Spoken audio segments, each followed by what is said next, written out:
Hello friends, unified study channel में आपका स्वागत है। आज हम मैथ्स की 7th पार्ट में हैं और इसमें नया टॉपिक है हमारा भिन्न फ्रैक्शंस के बारे में हम जानेंगे। तो ये पार्ट फर्स्ट होगा भिन्न का और सेकंड पार्ट में हम कुछ क्वेश्चंस करेंगे भिन्न से रिलेटेड। पहले हम इसमें कॉन्सेप्ट जानते हैं कि भिन्न क्या होती है। तो उससे पहले भिन्न से स्टार्ट करने से पहले हम एक बोर्ड मास के बारे में जान लेते हैं कि बोर्ड मास क्या होता है। अगर इसकी फुल फॉर्म देखी जाए, बोर्ड मास की फुल फॉर्म होती है, पी से ब्रैकेट आता है आपका, ओ से ऑफ, डी से डिवाइड, मास से मल्टीप्लाई, वहीं ए से ऐड और एस से सब्ट्रैक्ट। तो ये हमारा बोर्ड मास रूल होता है। यानी कि जो क्वेश्चंस आते हैं सरलीकरण वाले, सिंप्लीफिकेशन जिसमें हम करते हैं, जिसमें सिंप्लीफिकेशन की जाती है। अब बोर्ड मास से रिलेटेड एक एग्जांपल देख लेते हैं। तो बोर्ड मास में हमने ये एग्जांपल एक लेते हैं कि 9/20 है आपका, और यहाँ माइनस ये बिग ब्रैकेट लगाया हमने, और उसके बाद 1/5 प्लस, उसके बाद ये आया 1/4 प्लस, फिर आया 5/6 माइनस 1/3 प्लस 1/2 ब्रैकेट, और ये इस मझला ब्रैकेट, मीडियम, और ये बिग ब्रैकेट। अब हम इसके ऊपर बार लगा देते हैं। ये हमारा एग्जाम्पल है। अब इसमें हम देख रहे हैं कि ब्रैकेट्स भी हैं, प्लस है, माइनस है, और डिवाइड नहीं है। लेकिन तो कोई बात नहीं, हम इसको सॉल्व करेंगे पहले बार के अकॉर्डिंग। तो बार वाला जो क्वेश्चन था वो बी बोर्ड मास के अकॉर्डिंग सॉल्व होता है। तो इस तरीके से हम सॉल्व कर सकते हैं। तो सबसे पहले हम इस बार को ही सॉल्व करेंगे, इस वाले पोर्शन को। तो इस वाले पोर्शन को हम सॉल्व करते हैं। तो 9/20 माइनस 1/5 प्लस 1/4 प्लस 5/6 माइनस, अब जो हम बार को सॉल्व करते हैं उसका माइनस बाहर वाले से कोई लेना देना नहीं होता, सिर्फ उन दो जो बार जिससे स्टार्ट हुआ है और जहाँ एंड हुआ है बस उन्हीं से मतलब होता है। तो इनका हम एलसीएम लेंगे। तो ये हो जाएगा 6 एलसीएम, और ये 2 आएगा यहाँ इंटू 2, और यहाँ इंटू 3। तो ये हो गया 3 और 2 5। तो ये हो गया हमारा आंसर। अब हम आगे चलते हैं, आगे इसे सॉल्व करेंगे। तो 9/20 माइनस 1/5 प्लस 1/4 प्लस 5/6 से 5/6 कट गया, तो ये 0 बचा। तो अब 0 बचा यहाँ पे। तो हम आगे और सॉल्व करेंगे इसे। 9/20 माइनस 1/5 प्लस 1/4 बचा। अब इसे हम सॉल्व करते हैं। तो 9/20 माइनस 5 और 4 का एलसीएम लिया 20, और 4 प्लस 5 ये आ गया हमारा 9। यहाँ 4 से मल्टीप्लाई, यहाँ 5 से, और दोनों को जोड़ा तो 9/20। अब ये 9/20 9/20 से कट गया, यानी कि इसका आंसर आया आपको 0। तो वी बोर्ड मास से भी क्वेश्चंस आते हैं एग्जाम में, तो इसलिए ये जरूरी भी है, और अकेले बोर्ड मास से भी क्वेश्चन आते हैं। लेकिन वी बोर्ड मास बस आगे वी लग जाता है, बस इसलिए इसे वी बोर्ड मास बोल देते हैं। अब हम फ्रैक्शन स्टार्ट करेंगे। ये एक टॉपिक था जो कि हमने थोड़ा सा, बोर्ड मास जरूरी है भिन्नों के लिए। तो अब स्टार्ट करते हैं भिन्न यानी कि फ्रैक्शन। अब भिन्न क्या होती है? तो भिन्न वो संख्याएं होती हैं जो x/y की फॉर्म में हों, यानी x/y के रूप में होनी ही चाहिए ये संख्याएं, तो भिन्न बनती हैं, इसे हम भिन्न बोलते हैं। और इसकी शर्त ये होती है कि जो x और y है ये होल नंबर्स होंगे, एक्स वाई होल नंबर्स होने चाहिए, और एक कंडीशन है कि y नॉट इक्वल्स टू 0 होना चाहिए। यानी कि जो भिन्न होगी वो करीब, जैसे मान लीजिए 3/2, 1/2, 3/4, इस टाइप की होंगी। इसमें आपका y जो है वो 0 नहीं हो सकता, क्योंकि 1/0 ये पॉसिबल नहीं है। इसकी कंडीशन हम इन्फिनिटी में मानते हैं, वो अलग चीज़ है, लेकिन ये कंडीशन नहीं बन सकती है कभी भी। तो ये हमारी भिन्न हो गई। अब इसमें जो ये x/y था, तो x जो है हमारा ये न्यूमरेटर है, यानी कि आपका अंश। तो ये न्यूमरेटर अंश हो गया, और अपॉन y ये हमारा डेनोमिनेटर हो गया, यानी कि हर बोलते हैं इसको। तो इस तरीके से ये हमारी भिन्न बनती है। तो भिन्न जो है वो अंश और हर से मिलके बनती है। अब एक छोटा सा कॉन्सेप्ट और है जो इन चीज़ों के लिए ज़रूरी है, जो में अक्सर क्वेश्चंस में पूछा जाता है, कि एक होता है आरोही क्रम, जिसे हम इंग्लिश में असेंडिंग ऑर्डर बोलते हैं। तो ये है हमारा असेंडिंग ऑर्डर। असेंडिंग ऑर्डर में क्या होता है कि आपकी जो संख्याएं हैं वो बढ़ते क्रम में होंगी, यानी कि पहले छोटी संख्या आएगी, छोटे से आप बड़े की तरफ जाते हैं। तो जैसे 1 है, 2 है, 3 है, 4 है, तो इस तरीके से हम बढ़ते क्रम में जाते हैं। वहीं अगर दूसरा कॉन्सेप्ट लिया जाए, अवरोही क्रम, अवरोही क्रम और डिसेंडिंग ऑर्डर बोलते हैं इसको, डिसेंडिंग ऑर्डर। तो डिसेंडिंग ऑर्डर में आप बड़े से छोटे की तरफ जाते हैं, बड़े से छोटे की ओर। जैसे हम लिख सकते हैं 4, 3, 2, 1, 0, -1, -2। इस तरीके से हम कहीं तक भी जा सकते हैं बड़े से छोटे की ओर। तो ये हमारा क्रम 2 थे, असेंडिंग और डिसेंडिंग। वही चीज़ हम भिन्न में भी करते हैं, जो भिन्न बड़ी होती है उसे पहले लिखेंगे और छोटी भिन्न को बाद में। ये होता है हमारा अवरोही क्रम यानी डिसेंडिंग ऑर्डर। आरोही क्रम में हम पहले छोटी को लिखेंगे उसके बाद बड़ी को। तो इस तरीके से हमारी आरोही क्रम और अवरोही क्रम चलते हैं, जिसे हम असेंडिंग और डिसेंडिंग ऑर्डर बोलते हैं। अब नेक्स्ट टॉपिक आता है हमारा भिन्नों की तुलना करना, कि हम किस तरीके से भिन्नों की तुलना यानी कि कंपेयरनेस कर सकते हैं। तो ये भिन्नों की तुलना है, कंपेयरिंग ऑफ फ्रैक्शन। तो ये हो गया हमारा भिन्नों की तुलना। अब इसके लिए हम दो रूल अपना लेते हैं। पहला रूल है क्रॉस मल्टीप्लिकेशन। क्रॉस मल्टीप्लिकेशन का मतलब है आप तिरछा गुणन करेंगे, हिंदी में तिरछा गुणन बोलते हैं। तो ये तिरछा गुणन है। ये भिन्नों की तुलना करने का पहला नियम। सेकेंड रूल हमारा आता है difference between numerator and denominator. जब हम देखते हैं कि अंश और हर में जो डिफरेंस है उसके अकॉर्डिंग भी हम भिन्नों की तुलना कर सकते हैं कि कौन कौन सी भिन्न बड़ी है और कौन सी छोटी है। तो ये दो रूल है, लेकिन इसमें सबसे बेस्ट रूल लगता है क्रॉस मल्टीप्लिकेशन वाला, वो ज़्यादा अच्छा है अंश और हर की तुलना। ये दोनों रूल हम देखेंगे। तो फर्स्ट रूल देख लेते हैं। पहला रूल है क्रॉस मल्टीप्लिकेशन वाला यानी कि तिरछा गुणन। ये हमारा फर्स्ट रूल था। फर्स्ट रूल है क्रॉस मल्टीप्लिकेशन। तो इसमें हम तिरछा गुणन करके देखते हैं कि कौन सी भिन्न बड़ी है। तिरछा गुणन नियम। अब इसमें हमारी जो कंडीशन है, मान लीजिए हमारे पास कोई दो भिन्न है a/b और c/d। अब इसमें से हमें बताने हैं कि कौन सी बड़ी है और कौन सी छोटी है। तो बड़ी और छोटी होने की जो शर्तें हैं वो कुछ इस तरीके से है, होने की शर्तें।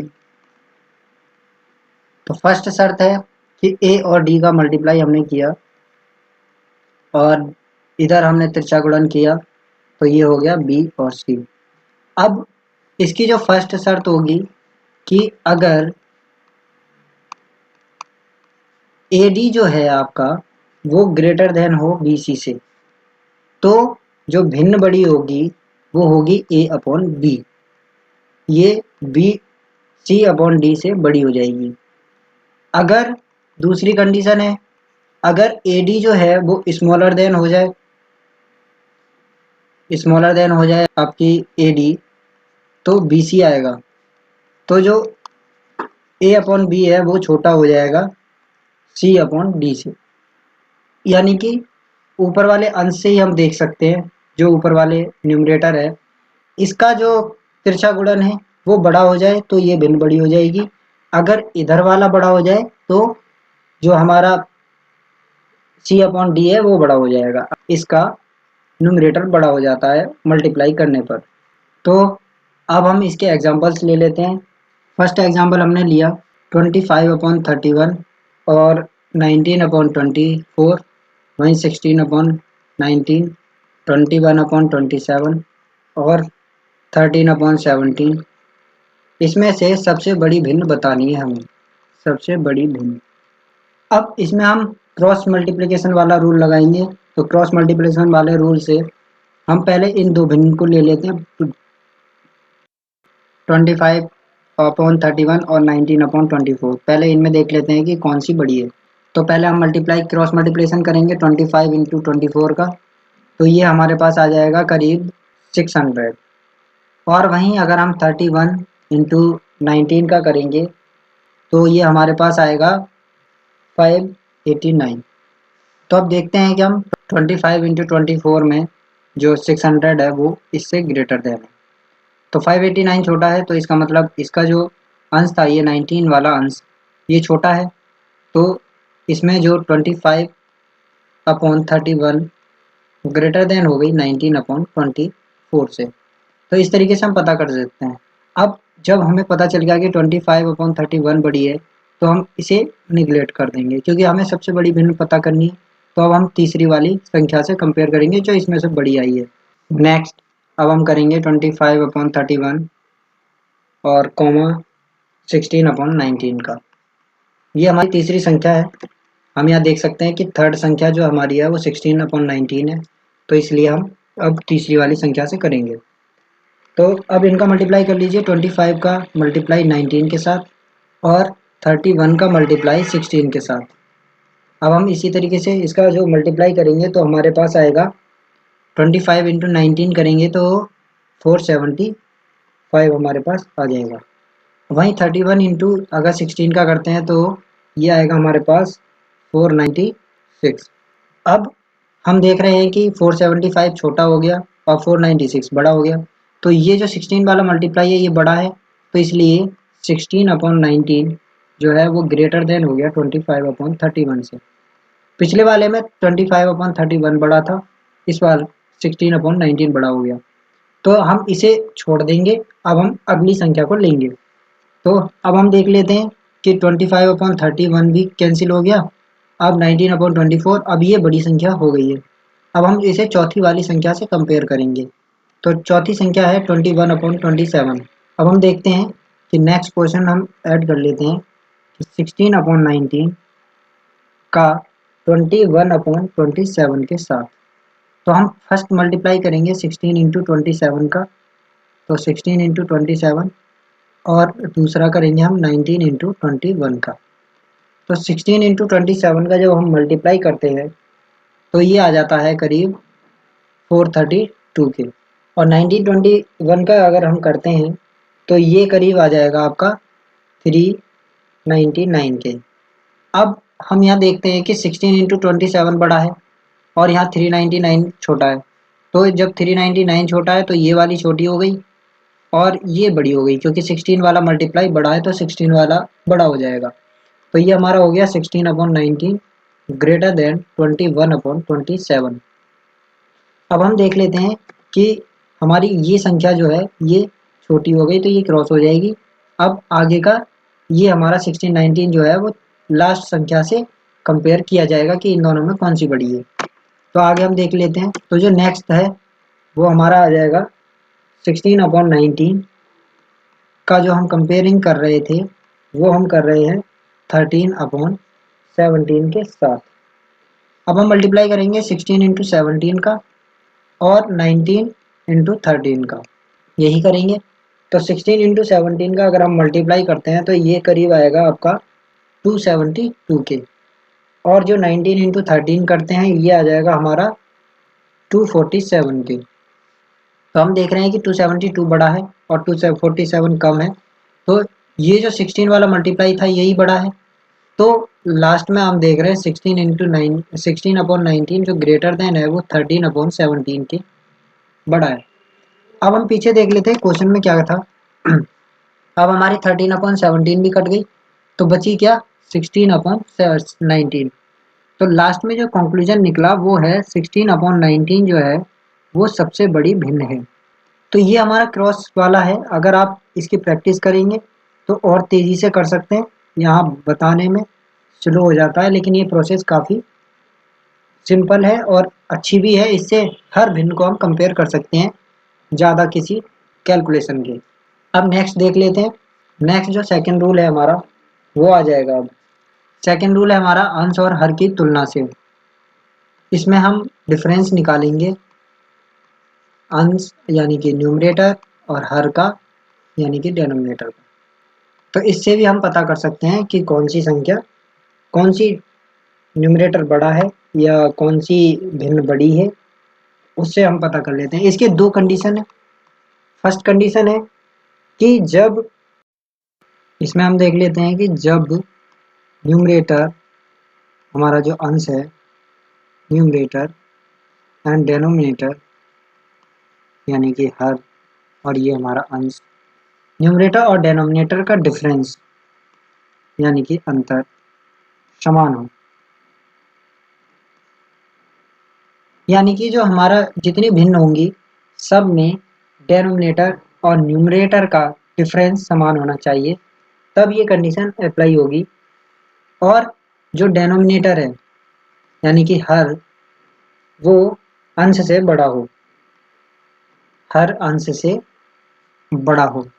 जब ये दो कंडीशन सेटिस्फाई हो जाए, पहला कि एक तो इनका अंतर समान होना चाहिए सभी भिन्नों का, और जो हर है वो अंश से बड़ा हो, तो इस कंडीशन में जो छोटे न्यूमरेटर का मान है, छोटे न्यूमरेटर का, छोटे अंश वाले का मान, छोटा अंश वाला मान छोटा होगा और बड़े अंश वाला मान बड़ा होगा। बड़े अंश वाला मान, इसकी सिंपल कंडीशन हो गई कि जब न्यूमरेटर बड़ा होगा तो बड़ा हो जाएगा और छोटा अंश वाला छोटा हो जाएगा। जब न्यूमरेटर छोटा है तो जो संख्या का सबसे कम न्यूमरेटर होगा वही संख्या छोटी होगी, अगर ये दो कंडीशन सेटिस्फाई हो जाएं, जब न्यूमरेटर एंड डिनोमिनेटर का अंतर समान हो और हर जो है अंश से बड़ा हो। सेकंड कंडीशन है इसकी कि जब न्यूमरेटर एंड डिनोमिनेटर का डिफरेंस तो समान हो, डिफरेंस समान हो, परंतु डिफरेंस समान हो गया, लेकिन परंतु जो नेक्स्ट कंडीशन है उसमें ये है कि इसमें जो पिछले में हमने देखा था कि न्यूमरेटर छोटा होता था डेनोमिनेटर से, लेकिन इसमें क्या होगा कि जो डेनोमिनेटर है यानी हर, वो न्यूमरेटर से छोटा हो जाएगा, डेनोमिनेटर अंश से छोटा हो जाएगा। तो ये हमारी कंडीशन है। जब ये कंडीशन होगी तो इसमें जो बड़े न्यूमरेटर वाला मान है, बड़े न्यूमरेटर वाला मान वो छोटा हो जाएगा, क्योंकि दूसरी कंडीशन जो थी उसमें बड़े न्यूमरेटर वाला मान बड़ा होता था और छोटे न्यूमरेटर वाला छोटा। तो इसमें जो बड़े न्यूमरेटर वाला मान है वो छोटा हो जाएगा,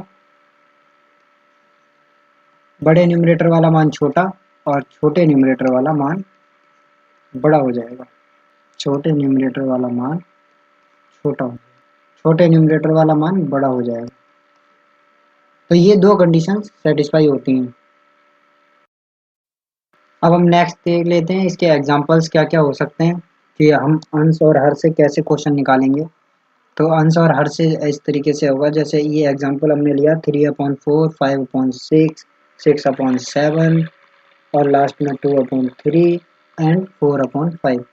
अब इसमें हमें कैसे कंडीशन पता करनी है, इसमें हम पहली कंडीशन देख रहे हैं कि इसमें क्या है कि डेनोमिनेटर जो है वो अंश से बड़ा है, यानी न्यूमरेटर से बड़ा है।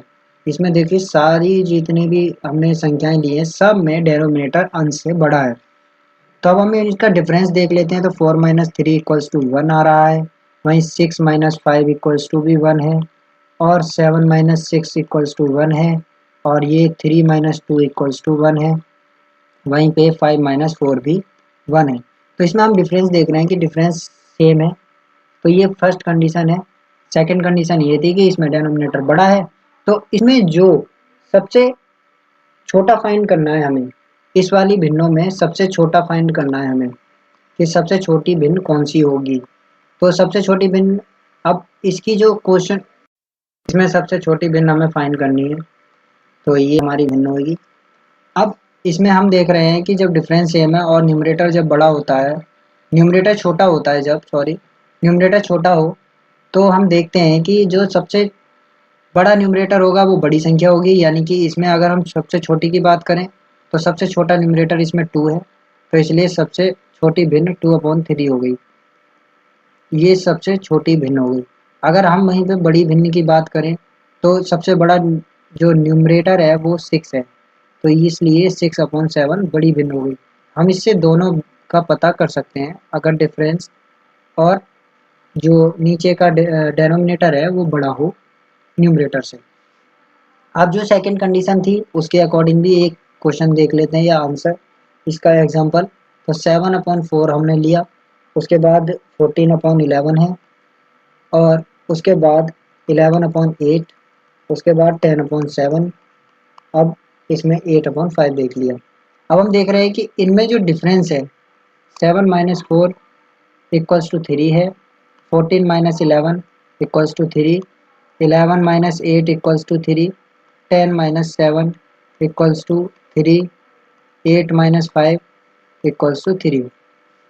अब हमने देखा कि जो डेनोमिनेटर है वो न्यूमरेटर से छोटा है, तो इसमें सेकंड कंडीशन लगेगी।